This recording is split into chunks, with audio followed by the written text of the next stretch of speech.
Welcome in to Greenville Grit, Greenville residents in touch on 103.7 WTIB. This is the local show that keeps you connected and in touch with the issues that affect what's happening in your community. Greenville Grit is sponsored by Ribeyes, Kid Construction, and Greenville Toyota. Now, here are your hosts for Greenville Grit, Terry Williams and Michael Overton.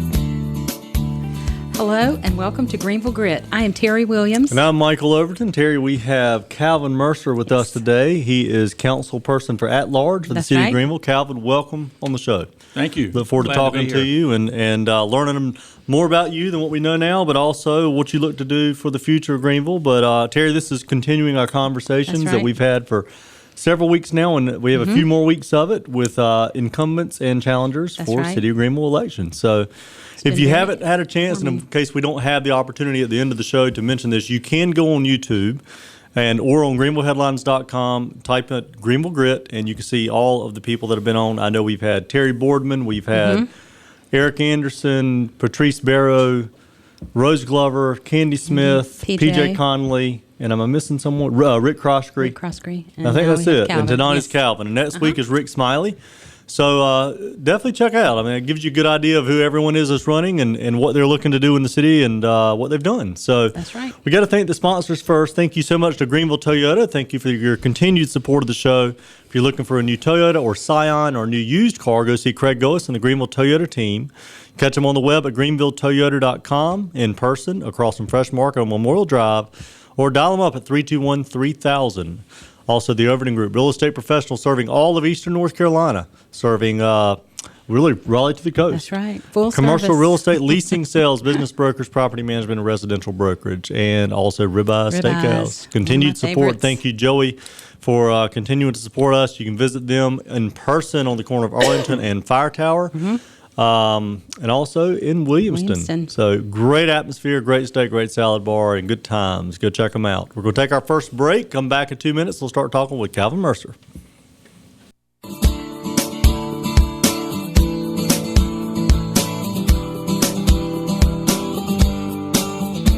Welcome back to the Greenville Grit. I am Michael Overton, along with my co-host Terry Williams. Terry, again, we are continuing our conversations on working and meeting with the candidates and both the incumbents and the challengers. That's right. For Greenville City Council. And today we have Calvin Mercer on with us. So Calvin, thank you so much for being on. You are the at-large candidate, which means for people who don't know, we have 5 districts in our city and 1 at-large. And you're at-large serving the entire city.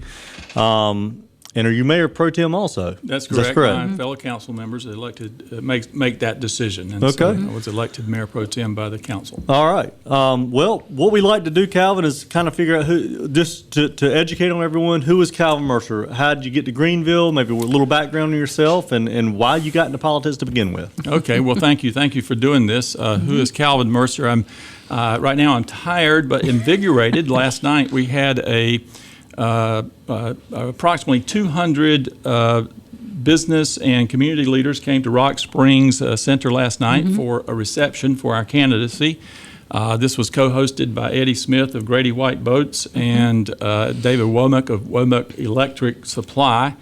We had about 50 named sponsors, which indicate swath of medicine, education, religion, throughout the city. So I was deeply honored. It was a wonderful event. Again, approximately 200 people was just amazing, and it was a great networking, wonderful event. So I'm very tired, but I saw this on my schedule, and it's important. I thank you for doing this, really do. No problem.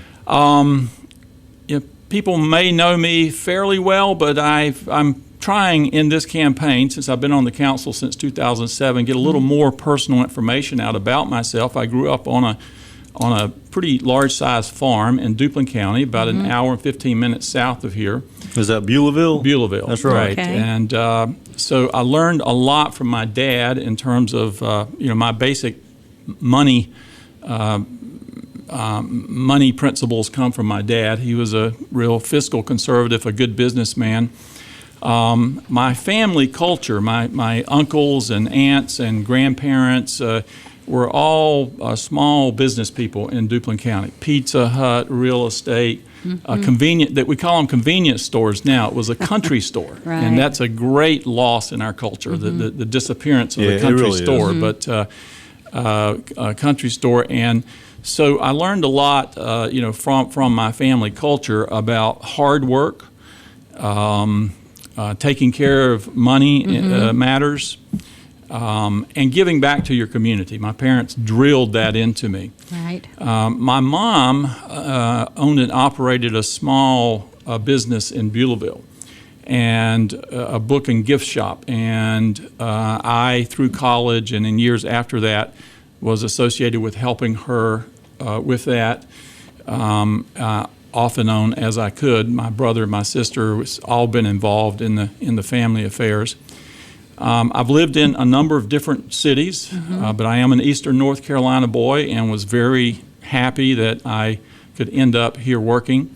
I worked for several years. Most people don't know this, but I worked for several years part-time in the private sector as in a local psychiatric group, and I have a clinical psychology background as well. Well, And Terry so- and I could probably use some help here, so we can take a 5-minute break and Well, figure that out. you know what they say about people go into clinical psychology. They're going to figure their own heads out too. But More I, Terry than me, though. Yeah, just of to I course. did correct. psychometric Sure. assessment and therapy.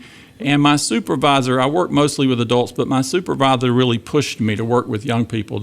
She thought I was really good with young people. And so I had that experience, but it also gave me insight into the struggles of a local business, particularly with regard to the chaotic world of insurance and healthcare reimbursement, and all that was very, very, very complicated, of course. Anyway, I had that. My full-time job, as everybody knows, is I'm a professor at ECU, and I toyed around with a number of different career paths in early years. I thought about taking over, the family, the small business, and maybe going in that direction. I exhibited some apparently talent for accounting, and I took some accounting courses and considered that profession for a while. And I really thought for a number of years, very prayerfully, about going into the clergy. But in the end, it was young people that called me. And I think I could have been good. I think I could have enjoyed a lot of different careers. Right. But in the end, it was young people and being an educator. And so that's been my main life's work. And at East Carolina, I have taught, of course, but I've also administered in a small program as the director for many years, which I think has provided, I could go into detail if you want me to, but provided a great service to the community and to the region, as well as serving our students. And I must say, we've done that on a shoestring budget over there. And then professors at ECU, as a research institution, are also required to do research as well as teach and do service. And so I would be glad to go into my research program because I think it has a real import and impact on it's going to have increasing impact on fiscally, socially, religiously, but I won't go into that unless you Right. want me to. So that's kind of a quick run through to take me from a farm boy in Duplin County to sitting here being interviewed, a great honor as a public servant in this city. So, So what actually made you want to get into politics back in 2007? I have always been involved in my community wherever I lived. This was something that my parents drilled into me. I mean, they just drilled in that your community gives you your life, gives you opportunities.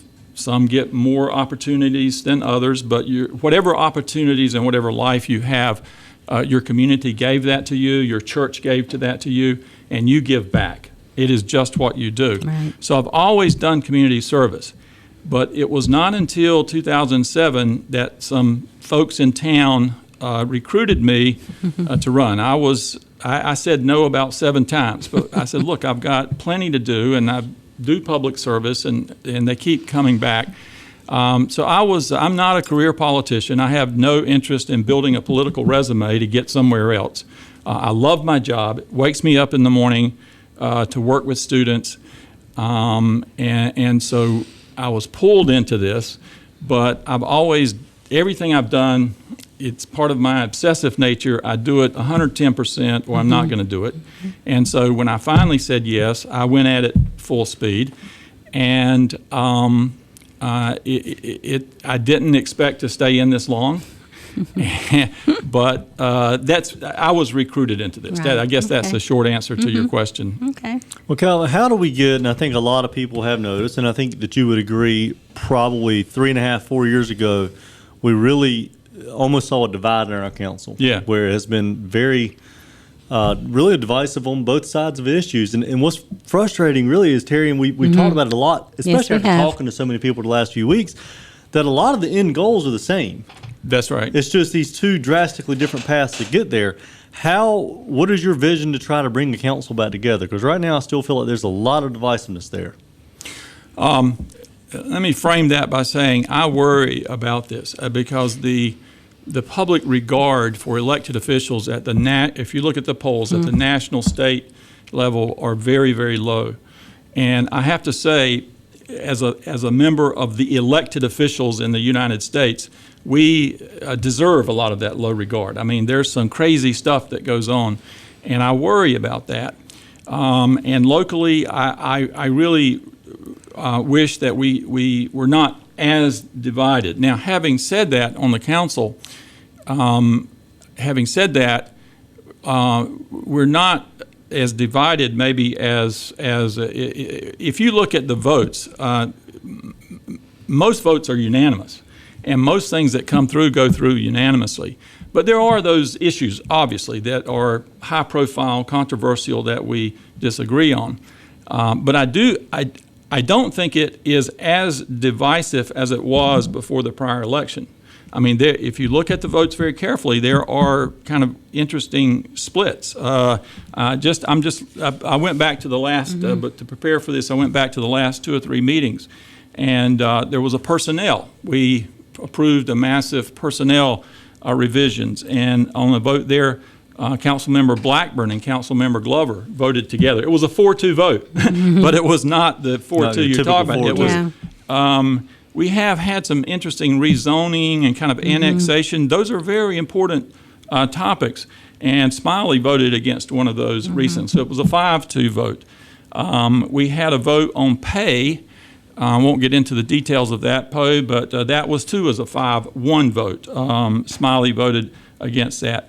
You know, the bond, a lot of information is coming out, starting to come out about the bond, and that's an interesting process because I would say that Councilmember Croskrey, Councilmember Blackburn had some specific ideas about the bond. In other words, if you asked any particular person to write that bond, it probably wouldn't come out the way it is. But what happened in the negotiation is, I think Councilmember Croskrey kind of was flexible, Blackburn was flexible, and we came up with something that was, common ground. And at one point, 6 people on the council raised their hand and supported this. And we remember that, yeah. Now that unraveled a bit. That's another story. But my point is, the bond was not one where it was all along a 4-2 vote. I mean, I think there was negotiation to try to get everybody on board. So you're right. Here's the way I characterize it, which I think fits the voting record, is that there's a loose coalitions on the council right now. I will grant that. Well, they're not too loose, and that's not an insult. I think it's probably always been done that way in the past, and I don't know for how long, because to be honest with you, I didn't pay that much attention to city politics probably until 4 or 6 years ago. But 6 years. That was 4-2 before. There was a lot of criticism at the last election over that 4-2 split, and this time, on the hot topic ones, it's been 4-2, and it's just kind of flip sides in terms of which vision gets you there. But again, I think whoever wins this next election, we have got to figure out how to have that it's not about just the majority, that it's about building the consensus on there and going for a lot more unanimous votes instead of one person throwing a nay vote just because they want to have said it wasn't a 4-2. I mean, it just needs to be. They need to learn to work together as the whole council. I agree with you. Now, the reason I call it loose is because I think there are these. It's not a rigid voting pattern, but it is a loose coalition, and I agree so much that I want us to work together, and I want to do that, and that's something I will continue to try to do. I'm glad you brought the bond. That's what I was getting ready to say. Yeah, let's talk one. about the bond a little bit, Okay. because I think, of course, both Michael and I served on the Bond Advisory Committee, and there was discussion and has been discussion about an advocacy committee, which we have not seen that come about. I know there was a presentation, it's in the paper, at I believe it was Chamber of Commerce luncheon or something like that, where it was discussed, but that's a very small group of the public to get that kind of information. So what have the plans been? It's very short amount of time between now and the vote to get this out. And I know there were plans in the beginning, because we all got letters about serving on the committee, and we elected not to do that with the advocacy committee. But can you elaborate as to how you all, as the council, intending to get this out in the public and let them know what's up about the bond? That's a great question. And I know you know this, but just to make it clear to your listeners, the city staff cannot use city money to advocate for the bonds. What they can do is, their job is to educate. So there's an educational committee, I guess you would say. Steve Hawley, heads that program to explain the bond to people. We have a wonderful brochure. That's the first I've seen that. First I've seen of it. There's a wonderful brochure. That's it. And there's a video that I think is now on the city website. I've seen that. Explaining the bond. Okay. And where can people I'm sorry to interject. Where can this? people get this in case you can't see it? Street and pedestrian transportation improvement bond. Where can they get this? Well, they can email me and I'll give it to them. But I'm sure there are plenty of them are at the city hall, or go to the city website and watch the video, or just contact me. I'll get them the brochures, because I think you're going to see more and more of this on the educational side. Now, the city staff cannot advocate for the bond, and so that's up to the public or council members individually to do that. And there are a number of us who have are on record as supporting the bond and are advocating for it. I think that Councilmember Croskery has emerged as kind of the face of the bond. He has spoken very eloquently about that in the bond process. At the chamber meeting yesterday, and I go to all those chamber meetings, we have to have a really, really good working relationship with the chamber, and I'm pleased at that relationship. I love that. So I appreciate them inviting us, the city, to give a presentation. So Steve Hawley and the manager made a presentation and showed the video, and then Councilmember Croskery came up and gave some explanations more in the realm of advocacy. And then there were questions from the chamber. I've heard that there was a similar program at the Rotary. So you're going to see, I think now, more and more public presentations. Yeah. And I would anticipate, I'm not directly involved in this, but I anticipate that an advocacy committee will crystallize. And there may even be some business people. I have talked to some business people who are very supportive of this bond, and I won't name names, but have said, look, tell me what you need. And so I'm sending them to some people that they can connect with. And so I think there will probably be some money coming forward and some business people stepping forward to advocate for the bond. Okay. Now, this ought to be maybe put in Greenville utility bills or something. Nobody's seen this much. I mean, I can't believe that we haven't seen it. I think the ink may be still wet on that, so it's fairly new. And you make a good point that it would have been good to get this maybe going a little earlier. Well, that was part of our fear that we got this $16 million bond sitting in front of us, and no one's really heard about it. And if you're going to ask for the citizens to pass on that potential, they need to know. Absolutely, no question about what's going on. We've got probably 3 minutes. We're going to take our break. Told you it goes by fast. It goes so fast. Economic development, Calvin. We talked a lot about how do we bring jobs to Greenville. What needs to be done to continue to push us forward in attracting industry, not just your department stores or fast food restaurants. We have plenty of fast food chains in this town, franchises. But what can we do to actually bring industry to this town to build our job base? And that, in my opinion, is what creates the tax base that gives us revenues that we need. And a concern about our economic director hasn't been replaced since Carl left. That's a big concern, I think. And what's going on with that? Maybe you could shed light on both of those. Now or after the break? No, you go ahead. You go ahead. We'll wait for you. Very quickly to your important PS question is that one of the most important jobs of the city council is to attract and maintain top quality staff. And we can talk about that for an hour if you want, because I have a lot of opinions about that. You got 3 minutes. Very concerned. But that's one thing. So we definitely need to fill that position. That is an important thing. It seems to be taking a long time. But in general, there's several pieces to this. I mean, many elected officials and those others involved in economic development, Wanda Uhas and that group, I guess we kind of hold our nose and vote for incentives sometimes. And I do think direct incentives can play a role.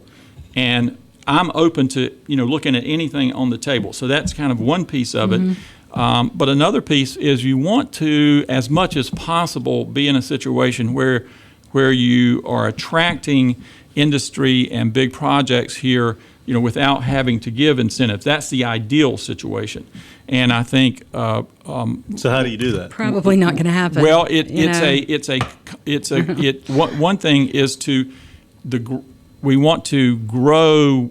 We want to build quality into our growth, and this has been a drumbeat I've been pushing since I got on the council. Is build quality into our growth so that these professionals and these companies, when they come look, that it's a city they want to come to. And that means making sure you have amenities that makes the city attractive. So that's another piece of it. That's not in the place of incentives. It is figuring out, what you need to do in a particular situation. It's very competitive out there. It's a uphill battle depending on what sector of the city you're talking about. Each sector has its own individual situation, but we have to, keep working at it. We've had successes. We've had successes since I've been on the council. I can go back every year in multi-million-dollar projects that we've come. And we've just recently had some, new projects that have been announced. Is there a plan, though, to hire an economic development director anytime soon? Yes, that's the manager's hire, and she's done a good job with hires. And now so we have another opening with Merrill taking the position as assistant manager. Now his position is opened. I understand, so and now that's we have to fill that one too. That's right. That's a big position. That's right. Yeah. Well, that was a good promotion for Merrill. Oh yeah, I mean he's awesome. Well, you know what? We're going to have to take our second commercial break. We're bumping up against that, so we're going to take the next 2 minutes for break. We'll come back and wrap it up with Calvin Mercer. Welcome back to the Greenville Grit. I'm here, Michael Overton, along with my co-host Terry Williams. Terry, we're wrapping it up here with Calvin Mercer, at-large candidate for Greenville City Council. Well, Calvin, I told you it's the fastest 30 minutes you'll go through. Yeah. A whole lot faster than your city council meetings. It's so much fun. I wish we had more time. Well, we got about 2 minutes left before the show is ending. Do you want to put a final plug in? If people want to make a donation to your campaign, how do they do that? And I'll tell you this: we should have some rule where we make the council meetings, end at a certain time. Take them off TV. I guarantee you that'd be half as long. And somehow they seem to get longer during political seasons. Now that's kind of interesting. I won't go into that, but anyway, I have been endorsed by an organization called Common Ground, a group called Common Ground, which I want to mention that because they were very present, made a difference 2 years ago in the elections. And so they stand for all the things that I stand for, there's certainly compatibility, fiscal prudence, and long-range planning, quality growth, economic development. So I appreciate that endorsement. And my website is calvinmercer.com. You can follow me on Facebook. Our campaign did a big good government rally at the Hilton in June, where Dr. Earl Trevathan gave a long journey through Greenville's history, and that I keep getting still people wanting that transcript. School teachers using it in their classes. It's played on the public radio. So that plus the meeting last night, which was again 200 business and civic leaders and religious leaders in the city. Coming together was, so I think the campaign is going well. I'm trying to explain more about my own background and my own interest and my own vision. So I encourage everyone to vote for good candidates. Look at the candidates very, very closely. Look at their backgrounds. We got to wrap it up. There it goes. So catch us again on Friday night at 6:30, Saturday morning 9:30 on Cable 7, or you can catch it on YouTube. Calvin, thank you for joining in. Thank you. Until next time, we'll see you next week with Rick Smiley.